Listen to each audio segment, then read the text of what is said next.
What is going on? Alright.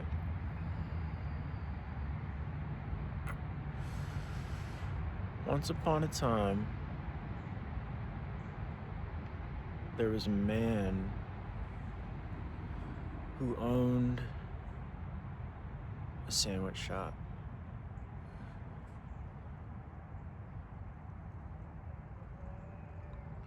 He had owned this sandwich shop for years. For years it had been his little old sandwich shop.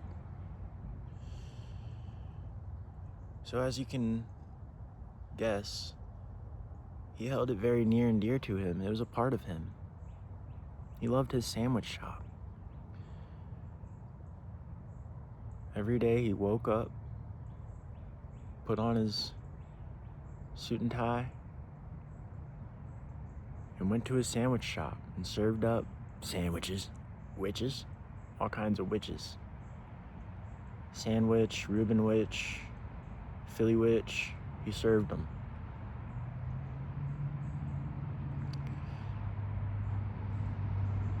He loved his job.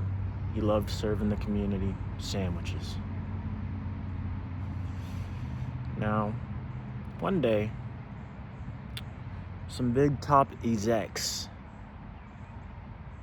they wanted the strip where his sandwich shop was located. They wanted them stores because they wanted to put a stadium right there where his sandwich shop was located.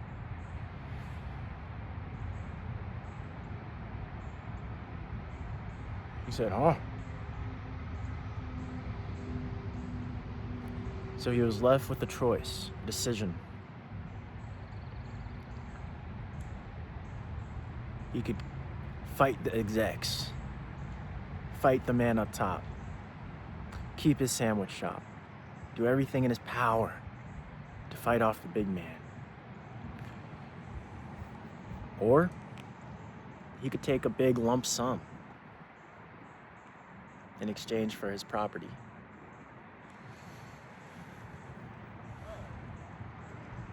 Well, my boy wasn't giving up that easily. He requested a meeting with the top exec of the firm, of the stadium, to have a little talk. So they met. It was an insane business meeting. There was bodyguards, security detail, cameras pointed at every corner to make sure this thing went down properly. It was a huge meeting.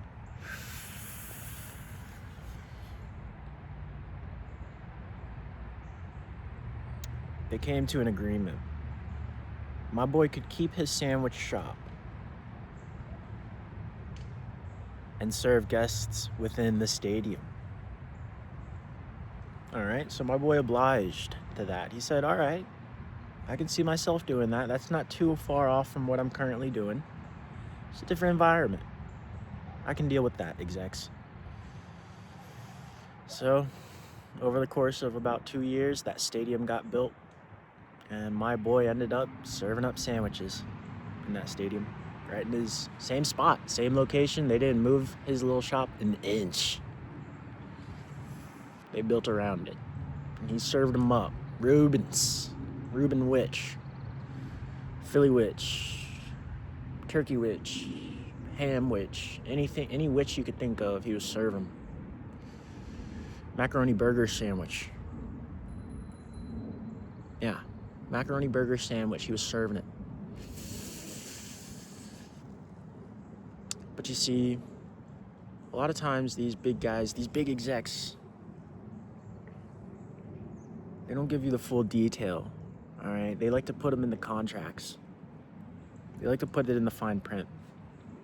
You see, what they failed to let our boy on know was that if his sandwich shop was outperformed by the rest of the shops, eateries in the stadium, they had the rights to boot his ass out of the stadium with no lump sum, with no condolences. So, one day as my boy was serving him up sandwiches, an exec walked in and put a piece of paper down on the desk. Boom! And he said, "Your time's up. Nobody's really buying these sandwiches." And according to this here, boom, contract, you had to have so many sandwiches sold, made us so much money, and you just simply have not done that. So I need you to pack your shit and get the hell out of Dodge.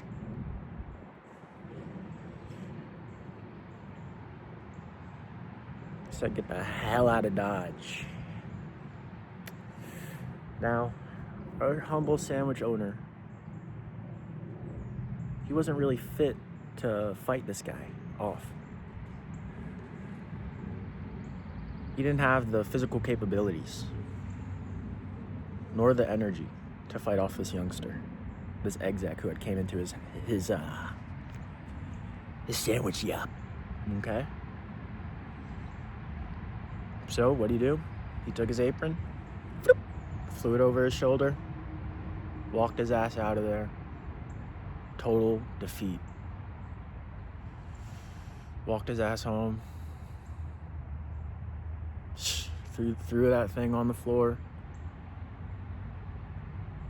Well, there comes his Mexican wife around the corner. What's wrong, honey? Says, honey, it's been a long day.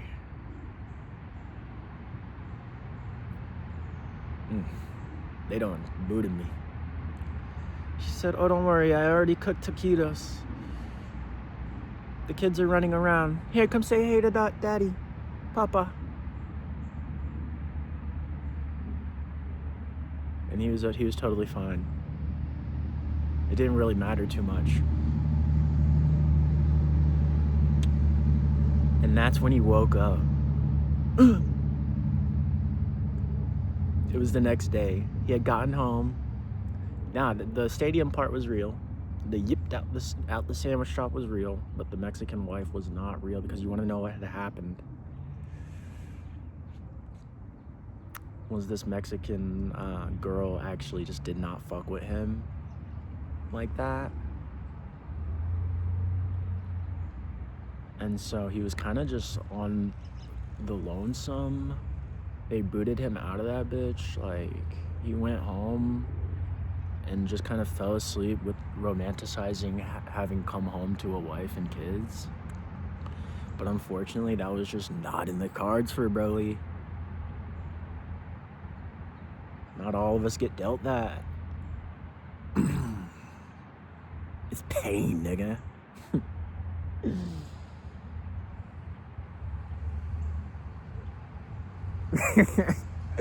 It's pain, nigga.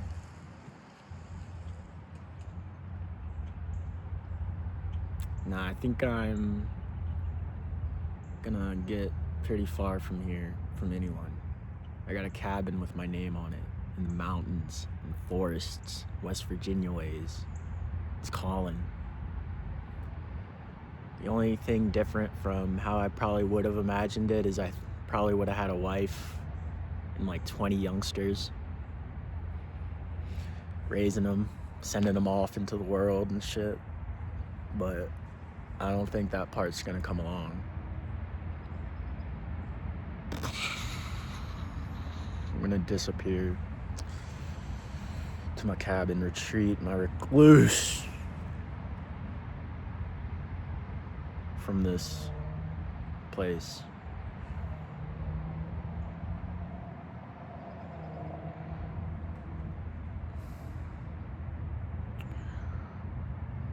I don't know what I don't feel called to anything other than to be on my own, grow closer to Christ. Other than that, I don't feel called to anything. And if I can find Christ all on my own in a cabin in the woods, in the mountains in West Virginia, then I'd rather do that than be here. And if that means not having a wife, ever, then so be it. I think I'd be fine with that.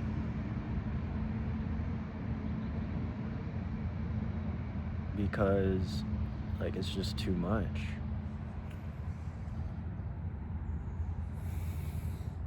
It's pointless.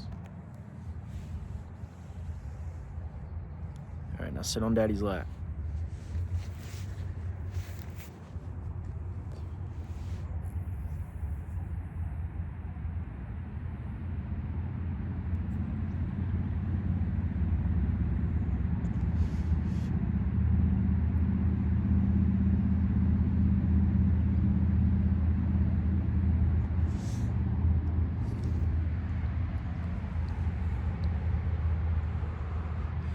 I'm gonna talk about something that was really scaring me last night.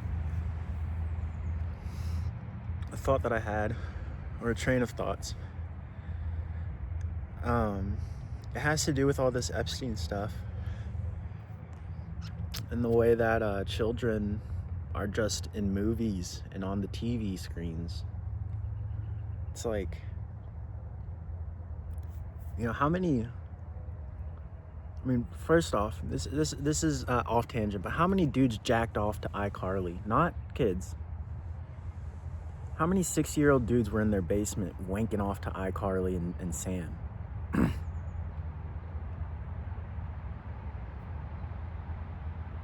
Like, imagine you have a child, you created life, and you put it on a screen for dudes to whack off to. Your blood, your little girl. And it's normal. It's like they created this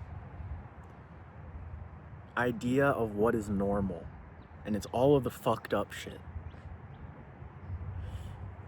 Yeah, put your kid in a bikini and put him on the flat screens for everybody to see. That's totally normal.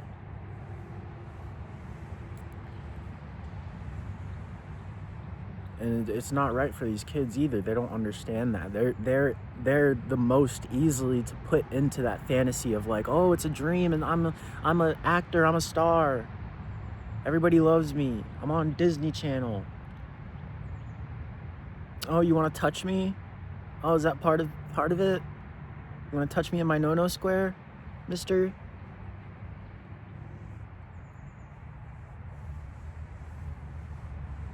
It's totally normal. It's totally normal. Child star. You know, but these guys now we can see that they have seen, like, it's all been going on. And for them, they weren't in that fantasy place. They were in that dark fucking place, getting these kids to get up on that flat screen. They were in that real world that we are sitting in at 20-something, 30 years old, living in. They were here with us, putting those kids on the flat screen. Telling everybody it's normal, dude. And that shit's everything but normal. And I'm supposed to have a kid and put him out here in this.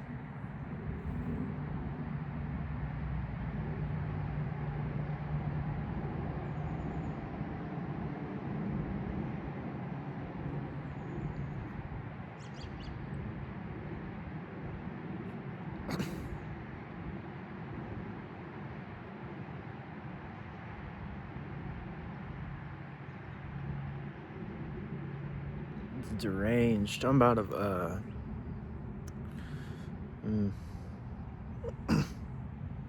it's deranged. The escape of the rape is my current quest. Escaping the rape of existence.